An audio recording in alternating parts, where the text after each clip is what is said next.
নমস্কার।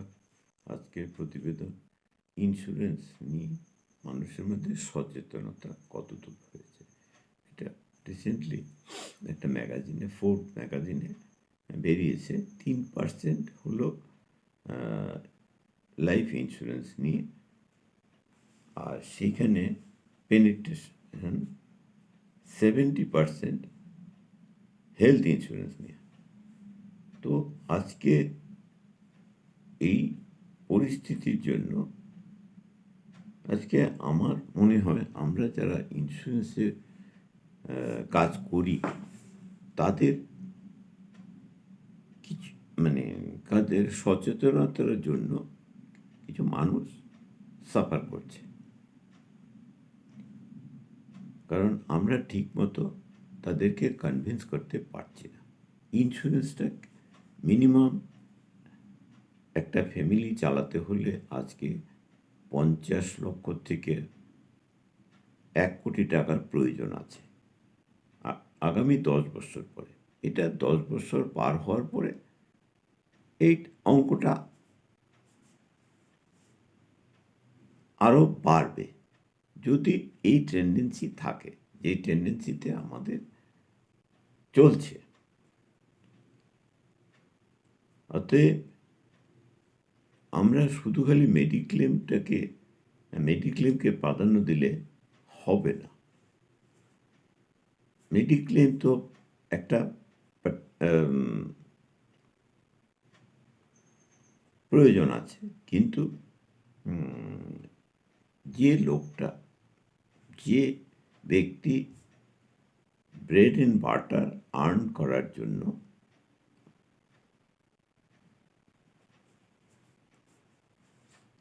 সে দিন রাত্রি পরিশ্রম করার পরে তার সংসারটা চলে, কিন্তু কোনো কারণে যদি সেই না থাকলো, তার কম্পেনসেশনটা কে করবে? আমরা একটা মানুষের কম্পেনসেশন করতে পারিনি, আমরা শুধু খালি একটা ইনকাম প্রোটেকশন দিতে পারি।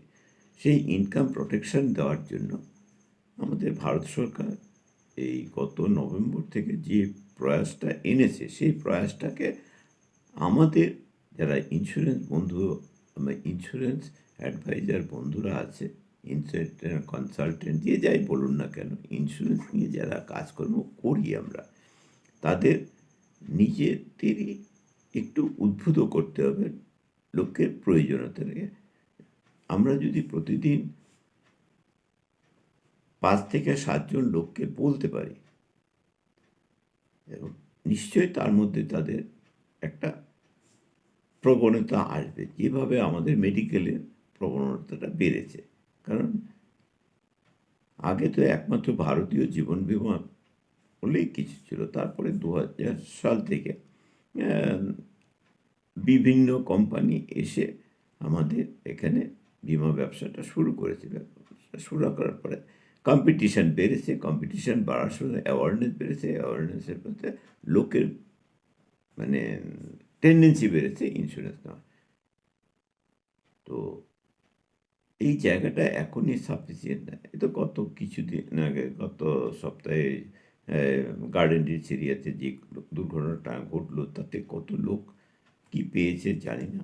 তা আমি তো গার্ডেন রিচ এরিয়াতে অনেক দিনই গিয়েছিলাম, কিন্তু সেইভাবে আমি তাদেরকে অ্যাওয়ার করতে পারি না।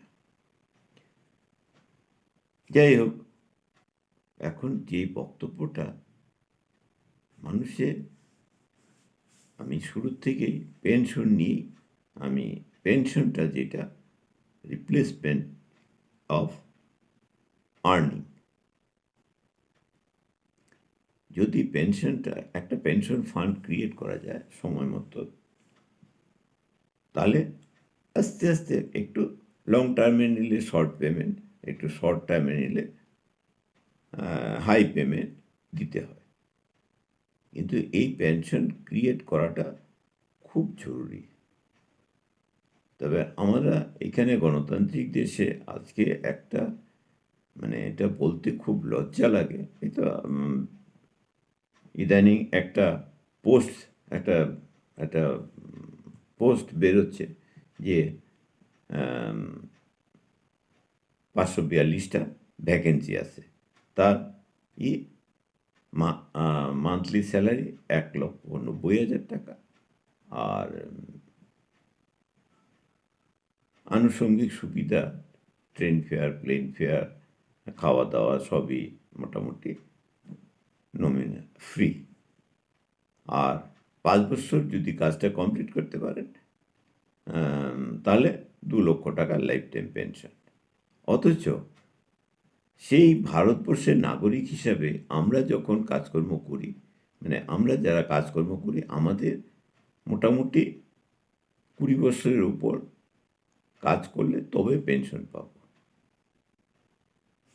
কেউ 20 বছর, 30, ম্যাক্সিমাম 40 বছর কাজ করার পরে কেউ এখনও 800-900 টাকা পেনশন পায়।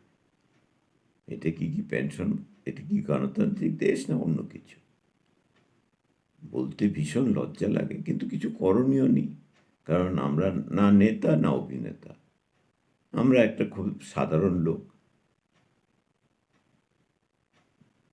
তো আমিও সরকারি চাকরি করতাম আন্ডারটেকিং ফার্মে। আজকে 28 বছর চাকরি করার পরে ভিআরএস নিতে বাধ্য হয়েছি, পেমেন্ট পাই না। তারপরে আমি কি করলাম, ভিআরএসের পরে 2018 সালে আমি পেনশন পাওয়া শুরু করলাম। কত? 1240 টাকা। 1240 টাকা কী হয়? এটা তো পেনশনের টেনশন। যেহেতু আমি কাজটা করি এবং আমি জানি, এবার যার জন্য আমার এই সাবজেক্টটা ভীষণ ভালো লাগে। ইন্স্যুরেন্সের প্রত্যেকটা প্রোডাক্টই ভালো। এইবার আমি আমার যেটা ভালো লাগে সেটা নিয়ে আমি বলছি, কিন্তু আমার ভালো লাগার উপর সব কিছু নির্ভর করে না। কারণ আমি যাদের উদ্দেশ্যে বলছি তাদের ভালো লাগাটাও আমার কাছে ভীষণ জরুরি। কারণ আমি প্রতি বৃহস্পতিবার এবং রবিবার একটা করে ভিডিও প্রকাশ করি। মানে এটা হলো শুধু মানে লোকের অ্যাওয়ারনেস না, আমার নিজেরও আত্মশুদ্ধির জন্য। আত্মশুদ্ধি মানে কি, আমি কোথায় কী ভুল ত্রুটি করছি সেটা আমি শুধরানোর জন্য এটা করি। করলে আমি কি হয়, রেগুলার ভিত্তিক আমি বুঝতে পারি যে আমি কোথায় ভুল করেছি, কোথায় ঠিক করেছি। এটা আমার ইমপ্রুভমেন্টের জন্য। যদি এই ইমপ্রুভমেন্টের পাশাপাশি যদি কারো ভালো লাগে, যেরকম আজকে আসার সময় আমার এজেন্ট বন্ধু বললো, বাহ, এটা তো বেশ ভালো প্রয়াস। তবে আমি এই মুহূর্তে আপনাকে ডিস্টার্ব করব না। এপ্রিল অনওয়ার্ডস একদিন বসে আমিও এই ব্যাপারটা করবো। হ্যাঁ, আরামসে করতে পারবো। কারণ এটা আমার কাছে খুব ভালো লাগে। কারণ আমি ফিজিক্যালি যতটা মুভমেন্ট না করতে পারি, ডিজিটালি অনেক বেশি লোকের কাছে পৌঁছানো যায়।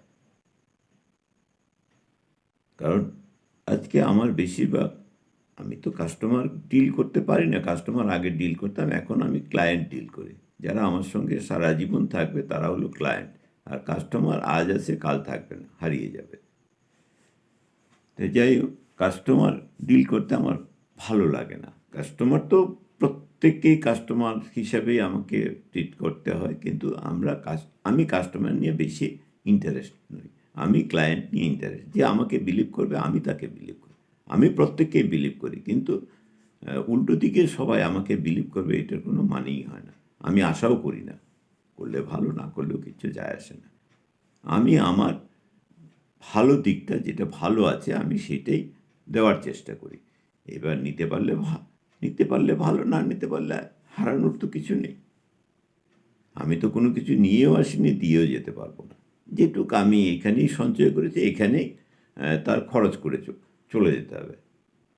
শুধু আমি যদি সঠিক সময়ে সঠিক সিদ্ধান্তটা নিতে পারি, তাহলে আশা করি কারো ভালো না হলেও ক্ষতি হবে না। ক্ষতি করাটা আমার কোনো দিনই উদ্দেশ্য না, আমি ক্ষতি করব।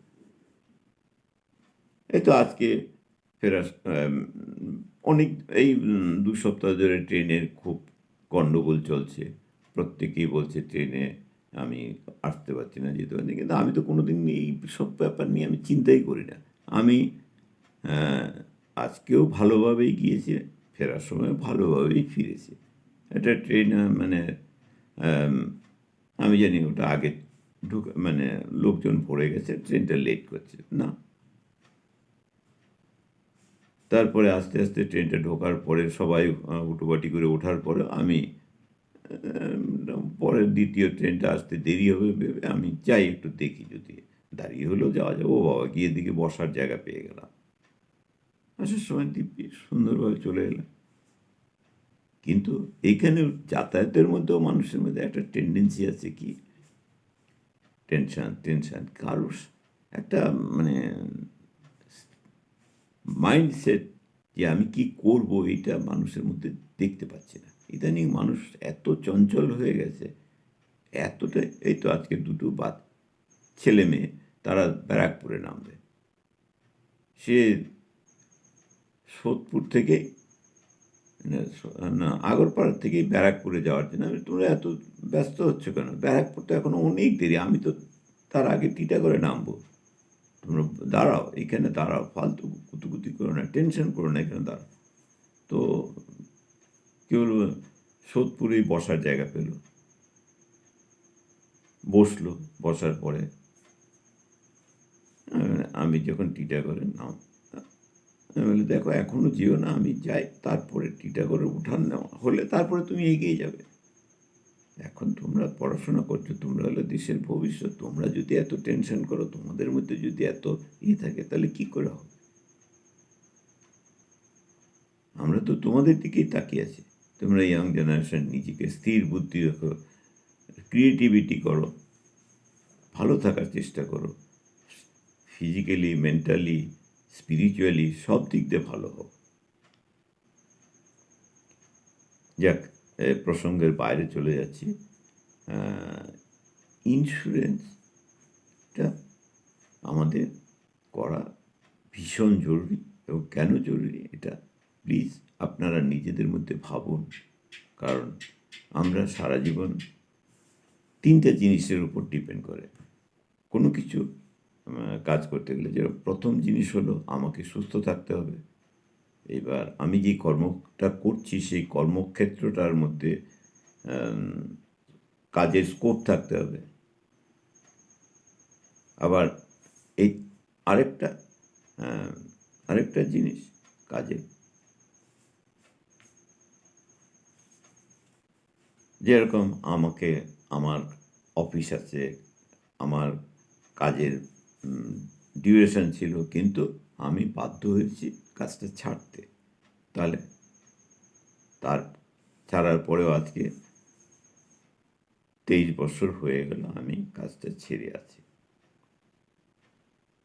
কিন্তু যেহেতু ছাড়ার 2 বছর পরে আমি ইন্স্যুরেন্সের সঙ্গে যুক্ত হয়েছি, এটা 21 বছর চলছে ইন্স্যুরেন্সের কাজটা করছি। আমার খুব ভালো লাগে, খুব মজা পাই কাজটা করে। যখন কারো প্রয়োজন থাকে, কারো লোন দরকার, কারো টাকা মানে পেনশন দরকার, timely pension, family, nomination change, নানান রকম সার্ভিস, এগুলি আমার খুব ভালো লাগে। কিন্তু কিছুটা বোকামে আছে, যেরকম ফ্রি সার্ভিস। আজকে ফ্রি সার্ভিস দেওয়াতে ফ্রি সার্ভিস নিতে সবাই ভালোবাসে, কিন্তু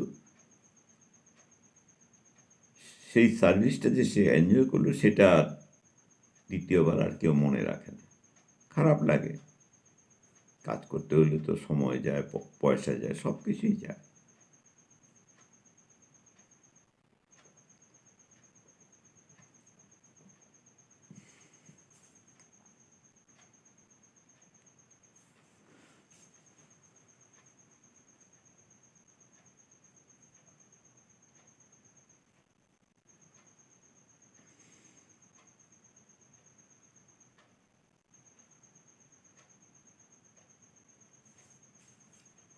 তো আপনাদের কাছে আমার বিনীত অনুরোধ, আমার বক্তব্য যদি আপনাদের ভালো লাগে, তবে আপনাদের নিজেদের মধ্যে একটা আলোচনা করে সুচিন্তিত মতামত দেবে। ভালো লাগলেও বলবেন, খারাপ লাগলেও কোন দিকটা খারাপ লেগেছে সেটাও বলবেন। তাহলে কী হবে, আমি পরবর্তী যে রবিবারের ভিডিওটাতে আরও কিছু নিজেকে ইমপ্রুভ করে আপনাদের প্রবলেমটাকে সলভ করার জন্য একটা নতুন রাস্তা আমি বের করব। কারণ প্রবলেম সলভ করাটাই হলো মানুষের জীবন, আমি মনে করি। এইবার অনেকেই প্রবলেমটাকে অ্যাভয়েড করে, কিন্তু আমি প্রবলেমটাকে অলওয়েজ ওয়েলকাম করি।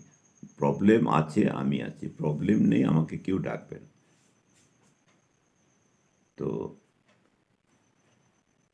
আজকে আর বিশেষ কিছু বলার নেই, কারণ অনেক কিছুই বলার ছিল, কিন্তু এই মুহূর্তে আর আমি খুব আজকে সারাদিন অনেক ইয়ে গেছে, পরিশ্রম গেছে। আজ এখানেই শেষ করছি। যদি ভালো লাগে, আত্মীয় স্বজন চ্যানেল আমার এটাকে সাবস্ক্রাইব করবেন। সাবস্ক্রাইব করে আরও পরিচিতদের মধ্যে শেয়ার করবেন। এই বলে আজকের বক্তব্য শেষ করছি। নমস্কার।